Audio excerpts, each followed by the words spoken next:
She did respond and said, "My growth is not feeling the need to address mistruths anymore.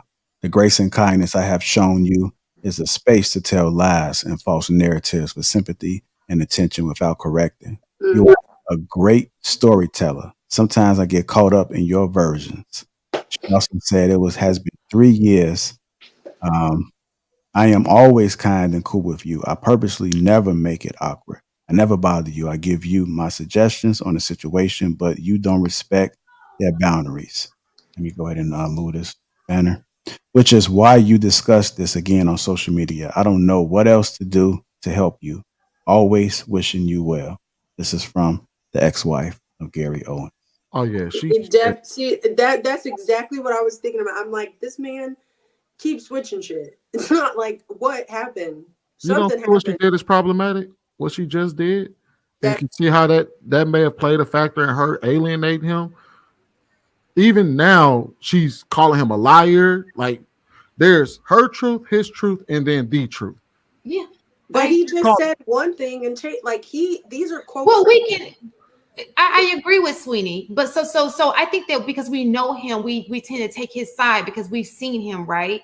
But just like you said, it's all three, and people handle things different ways. Like he could be wrong, she could be wrong. We'll never know. Guess what? We won't know because nobody know the truth. All we know is what's coming out each person's mouth. But what we do know is them kids don't like their daddy, and it's mm-hmm. the reason why them kids don't like their daddy. Okay, I can care less about what's coming out her mouth. I can care less what's coming out his mouth. At the end of the day, we can't control how people feel about us. If I do something to you, Sweeney, you have every right to feel how you feel about me because it's something I did to you. All I can do is try to change whatever it is I did to you to make it better. Like that's something between you and I that we got to work on to make it a better situation. Nobody's responsible for our relationship except for you and our relationship with each other, right? So at the end of the day, I think that when it comes to these celebrities, especially, they need to step away from the internet, go into their household, and have family talk. Something is going on. We got to get nip this in the butt, and we don't need everybody else in our business to do that. We need to handle it in front of somebody to make sure that our household is solid. Like too much, they go all this putting other people in your business, making it public. You are still human beings. Yeah, this is Like your the people that do the birthday Name of Jesus. I from can't in the name of Jesus. it's But like the people that do those birthday Hang up. posts like for their kid that can't read. It's like you just want the public to know you telling your child happy birthday because Hey, doesn't make sense to me. hey, we do got to get Marcus in there, y'all. Let's get Marcus in there. Let's go make sure we share. Ruth, did you go yet? Okay, let's get Marcus and Ruth in there, and then we can go ahead and continue. You on mute, Marcus? I say I was fine with the conversation. Y'all was discussing Brad family. That ain't really got nothing to do with me. Okay, I just want to make sure I'm sharing. Go ahead, Ruth. Okay, so as a woman, the first thing you start to think like, well, is he lying? Is he telling lies? But if you notice in the interview, he was still protecting her, which makes me want to believe him more. So he's not saying anything. They're prodding in there, he's a celebrity. They're going to prod. And he still was like, well, what I will say is I wasn't the one that did the best in relationships. And that is a lesson to fathers. A lot of times when the kids are young, you're like, oh, I'm going to work. I'm going to be out there. I'm going to be on the road. I'm going to do my thing. I'm going to take care of the money. And that's the most important part. Meanwhile, the mom is at home nurturing the child, getting the child on. She may not say your daddy's you ain't ish, but if he's not there and all you see is their mom, you're going to tend to, be there. You're going to tend to love your mom. I'm not say love your mom, but we're going to be on her side. So she's in her response, she made herself sound very mature, and then hit him with a petty comment like, "Oh, I'm not the one telling lies." So she's trying to play the victim at the same time as yes, thank you. She's growing, but still grace and kindness, and then you hit them with the false narratives and without correcting, and you're a great storyteller. Like this is exactly what she's telling her kids as yep. well. So that's why and the kids they getting confused. They're stuck in the middle. Two people that you really love is pulling you on each side, and you still a child, 18, 19 years old. You can't really fully make up your mind. You haven't really been in that long-term relationship, and 18 years you could get bitter about some things. So yeah, of course she's gonna feel like I need this, I need that. What, you telling me I need to be in an apartment and you're taking this great big house away from me, and you the one that got all the money and all the gigs lined up. You could easily replace this, and you gonna leave me like this. The kids are seeing it like, hey, y'all getting divorced, you leave mom with nothing. The least you could do is pay for my college degree. But that's why I don't agree with them. Well, you're not going to talk to your parent, but you're going to take their money. That's crazy. So they are taking their mom's side, even without the mom blatantly doing it. She might be doing it on the low. And with that being said, like they're really alienating their father. And if you ever had somebody you paid for them their whole life, or you raised somebody else's child, for them to hate you in the end is the worst feeling in the world. Like he said it, like, if after this interview and you don't say, dang, like I feel bad for him that his own kids not talking to him, I could do something about this, but I choose not to. And you're like, I'm gonna respond on social media. I'm like, but you know he got to do these interviews. You know they're gonna pry, and he's trying not to tell too much. But so that's what I'm saying. Like, for us to assume that he's a bad guy up front, yes, he cheated. Sometimes when you cheat, that's just because y'all not supposed to be together. Yeah, it was over. You know what I mean? I'm not giving excuses for it, but that relationship was not working out. But we never know what she did as well. So I'm not blaming her. I'm just saying, like, sometimes relationships don't work out, and you do it and you stay for the kids and you pay for the college, and then and they still give you their butt to kiss, their butt to kiss. And so I think it's disrespectful for them to not even talk to him and duck him.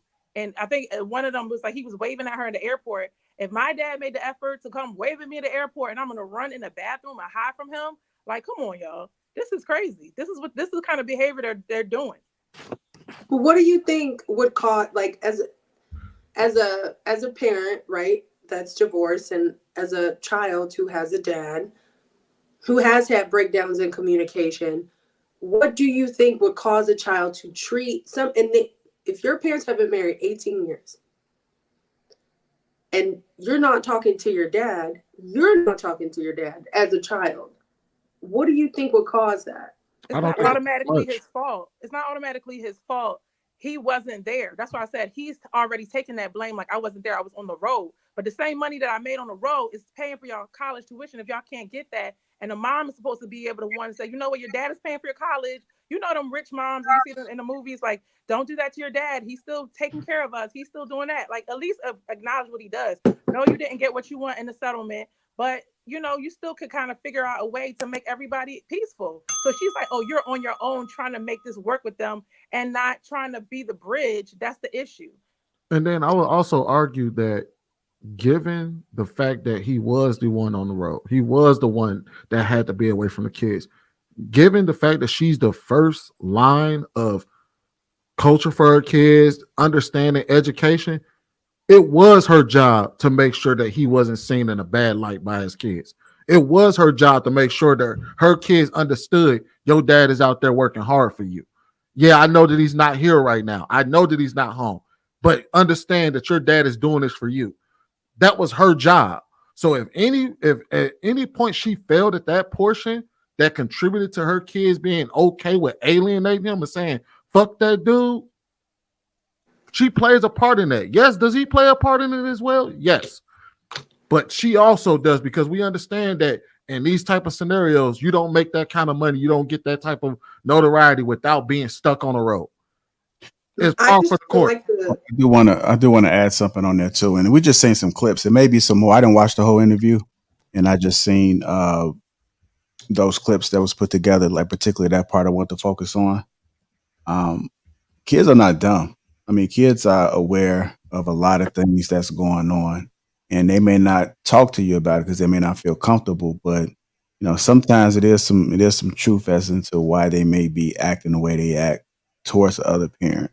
And I do agree. Sometimes the mother can have an influence. Sometimes the father can have an influence. It's just everything is always situational. And without all the facts, we don't know. We just speculate. The reason why I like to highlight a lot of these stories is because we can tie this into our own individual lives, or we know somebody that may be going through something similar, and it is good to kind of learn from it as well. One of the things that stood out to me is that she said that he was a good storyteller. Now, I don't know what he said based off that clip that falls into the line of him because he took accountability. He's saying it was his fault and he doesn't know. Now, there's something else that he's not disclosing. That's a whole nother story. But just kind of key on that storytelling. Because even now, even as content creators, if you are a good storyteller, if you know how to articulate well, you'll be surprised how you can win people over and even convince them to believe whatever it is that you're saying. So just kind of key in on that storytelling that she brought up. Go ahead, Danny. You want to come in? And you know what, Danny, hold off real quick. I know we just want to try to share. Cookie got something to say. I want to check in with Darwin and make sure London cool over there too, and then we'll come back. Oh no, I'm good, man. I'm just enjoying the dialogue until I see some fooleries or some fuckery, and then I'm gonna go ahead and address it. All right, go ahead, Cookie. You're on mute, Cookie. I don't know what's going on. You got a phone call? Came through? Okay, yeah, she's gonna come back in. Who else had a finger up? Go ahead, Ruth. I just wanted to say that, as being a step parent, you can help raise a child, and they could turn out to hate you in the end, and you never did anything wrong to them. So when you know what it's like to be hated, and you did everything right, that's the perspective I'm coming from, and that is not just I know they say the men stepfathers is going to get it, but stepmothers too. That kid, you could do everything for that kid, choose their career, do everything you can, and raise them like your own. And they sit at the end, they hate you. They had all this resentment towards you, and you like, dang, was I a horrible person? Like, I don't know if you was watching the movie, The Evil Stepmother or whatever. Like, why is it like that? And then there's other people too. Like, if you have younger family members that you help raise up, and all of a sudden y'all falling out, you don't know, and you know you didn't do nothing. So when you get in those scenarios where you're caring for people and they're ungrateful, that happens as well. And it can happen in this social media setting where it's like, well, I don't respect you because you're not like the people on social media, and I only care about material things, or whatever their reason is why they don't want to associate with you, but they want still the benefits with it. Is this first child all black? Like, with her, did she have a child with a black man? The first one? I can check. And, I'm not and sure, it, but I do have a blended family. My ex-husband is Italian. So I do have, but my ex-husband is Italian, but the man who raised me is black. So I have a black mother, and the man who raised me is black. And I think I'm like on kind of leaning towards what Shan is saying and what Lapeef is saying. And that's only because I have watched this since the beginning. And with my content, I kind of report on the shit that people report on. And I have seen him be extremely inconsistent. He's well in depth, and he is a great storyteller, but he has been inconsistent in what he said. And he has kind of overstepped boundaries from the wife and the children perspective, being like, I just want time to kind of process what is happening and then figure it out. And he's like, no, I'm going to talk to you. I want to talk now. I want to talk now. And I think that was what she was kind of talking about in that story. But I don't know. That's just kind of what I see when she's like, it's like, you kind of want to say something, but you don't. And it's looking like, I think when he was on the couch talking about those things, he was trying not to poke the bear, right? If you know you did some fucked up shit and you know your wife know, and then you don't want to kind of, she's at that point where she's not going to tiptoe around your bullshit no more. She's like, you say something else, I'm going to tell everything. That's why I think he was so like forthcoming in the interview. how many kids does he have with her? 4 now. 2 with her. He raised 1. And 2. So how many biological with her? 2. So my question, so this is the thing that kicks me, right? You're going to always have a kid in the back. So you have 2 children. This is usually how it works. Even if mom has a problem with it, it's going to be one kid that's going to be like, but I love my daddy. You know what I'm saying? Like, that was me. Like, you can get it, you can try to make it, and I see the crazy shit that he do, but guess what? I still love my daddy. You know, he just need a little help. Can't nobody tell you nothing. So nobody can tell me nothing because I was raised with him. I see it, but that didn't take away my relationship with him. Like, it didn't take away the memories I had of him. Whatever he did too in the situation, and it didn't work out with them. It didn't. That's not how he treated me. So I can only go by my relationship with him. Now my sister's salty. Me, I'm like, daddy's little girl.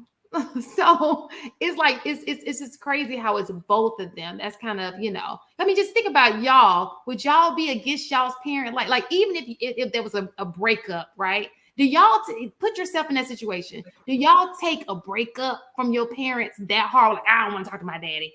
I don't want like so. My No, mom we wouldn't never let we me. never do. It's always the person that's the custodial parent My mom that wouldn't So let me what shapes I'm do that. that. saying to you is, was your mom able to get into your head Yes, to yes. to At to a high to? rate, and it's happening at a high rate. The mother, I'm not going to even say mother, just to be nice.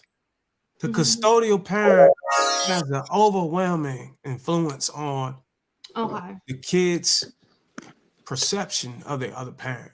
That's a fact. Well, yeah, And I I agree, don't, but they were married though, right? This is not a situation where they weren't living together, is no it? matter if they live Maybe I together, don't know the married, whatever. situation. But The I child, think he means like the most amount of time, right? That child that's spending the most not of it necessarily most amount of time. It's just whether the kid turns out to even like the other parent. That's a It fact. has an overwhelming influence on the perception of the other parent. And I think women know this. They know this, or custodial parents know this, to play nice again. But it doesn't matter. I think that's the gut punch that, or message that the person that has the kids want to send to the other parent for the betrayal, or Mm-hmm. for departing from, or not making that person happy to where they have to depart. It's a tool used against the other parent. And it's known. It's not like it's an elephant in the closet. It's been out of the closet. It's just the system is set up to where men or whoever the other parent is really can't do shit about it. Do you think But they're trying to get more money out the dad by, being against him? Like, you need to do better by my mom. and it Now ain't even got that's to be about money. It can be just, Hurt.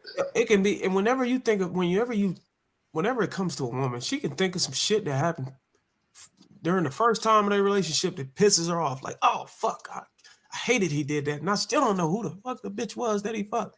You know what? Fuck that. Y'all ain't going over there this weekend. I'm mad.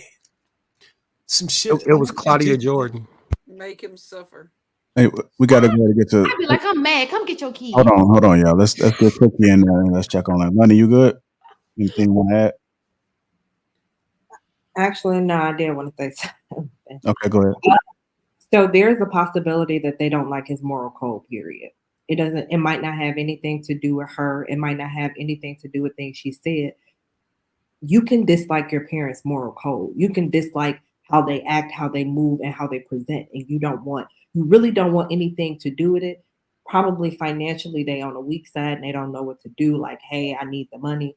But they can legit just not like who he is as a person. And I do think that's okay. You That's think good. he say nigga in the Taking house? his Like, money, nigga, though. sit your That's ass not down. okay. Marcus, no, stop. I'm not taking it there. I'm saying, like, the reason I ain't got much to say is because this ain't really my community. So he I know can those he can kids do are whatever he saying want in nigga in his the house, community. probably. And So Actually, when she decided to go over there, that was her community. At least it ain't Lauren Smith Fields her. I mean, there's that. in what community? What do you mean it's not your community? That's a white man. That's a white man household. I ain't got nothing to say about that. That's his community. It ain't got shit to do with me. so in his household, that's his world. So let me ask you this, Marcus. You think, I mean, ain't he authorized to say the N-word, drop the N-bomb in his house? Yeah, and she need to sit there and take it too, because that was her choice. Oh my God. I'm not gonna say.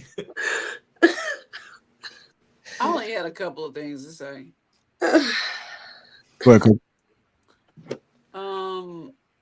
About us pushing our kids out, and that's great and everything. But if we're to keep our kids and hold our kids until they're ready to be adults, it is not up to the children to mend that relationship. You can't make them adults when it comes to being in a relationship, but then baby them when it comes to life. So, yes, mom needs to try to help them fix their relationship with their father. Period, point blank. And as far as Gary Owens and changing his story, he's a good storyteller and her capping on the internet. Um, that is a white man that was married to a black woman. Every word that came out of his mouth is going to be scrutinized. Even when when Shannon Sharp asked him, "Do you think your wife had something to do with the way your kids hate your guts right now?" The long pause and the deep breath and the tightening of his lips tell me that he wanted to say, "Yes, that bitch talks bad about me to my kids," You want to say that? but he can't. But He wait a minute, can't. Cookie, because y'all just said throw them to the wolves because they 20, but now y'all I saying they didn't not say old that. enough to develop their I own never relationship said. with their daddy. I never I don't know said. whether they old enough or not. Please let me know. I'm confused. I never said nothing They're about throwing nobody definitely. to the wolves. All No, I what I'm said saying was, is they're adults. Like a few minutes ago, I don't know if it was you or somebody else said that they were adults now. They don't need the money. Like they're grown yeah, you adults. cut But them then off. we say we have to foster the relationship. Right. So No, they're no. Yeah, y'all said that fostering relationship. What I was saying oh, was it's the mom's responsibility to get that connection back if we're really bridging the gap and keeping our kids close until they're ready to start their own families. Is this ex-wife? Is this ex-wife? Black, right? Ex-wife black. Yes. His ex-wife Is is it black, and I true that think that's why she getting a hard time because she black. A lot of times, like Marcus said, when you're a black woman and you marry a white man, it's like, girl, you should do better. So, And it's but like, man, you better not say so? Is nothing it true bad that about is this it true black that once you woman. go? Is it true that once a black woman go white, she can't go back?